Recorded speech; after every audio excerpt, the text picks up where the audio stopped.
a countdown before the official countdown. This was a preview of the 3,000 pounds of confetti expected to be dropped on Times Square Tuesday night. That's when an estimated 1 million people will pack the streets of New York City to ring in 2025 as a billion more watch from their homes across the world. Along with the tons of confetti, the big draw of New Year's Eve is, of course, the Times Square Ball. This year's ball was unveiled last Friday with the help of rapper Pitbull. It weighs 11,875 pounds and is covered in 2,688 crystal triangles, all of which have been made for this year's celebration. But dropping the Times Square Ball was not the original way revelers rang in the year at the Big Apple's famous intersection. In December 1904, the New York Times wanted to find a way to celebrate its new headquarters, the Times Tower at Broadway and 7th Avenue. Its owner, Adolph S. Ochs, decided to throw a celebration on New Year's Eve at Long Acre Square, which, thanks to a resolution by then Mayor George B. McClellan, had recently been renamed in the newspaper's honor to Times Square.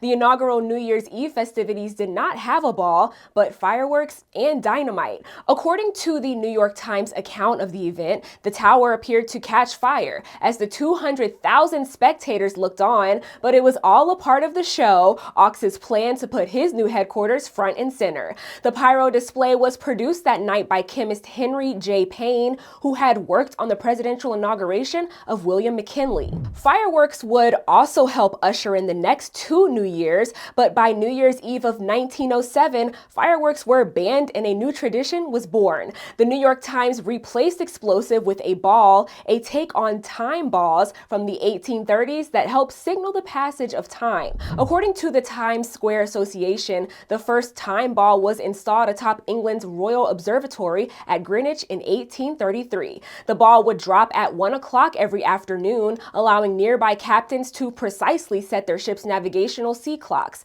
So as 1907 turned into 1908, a 700-pound electrified ball was lowered from the top of the New York Times building as waiters around Times Square wore battery-powered hats that lit up to show the year at midnight. The first New Year's Eve ball was made of iron and wood, decorated with 125-watt light bulbs.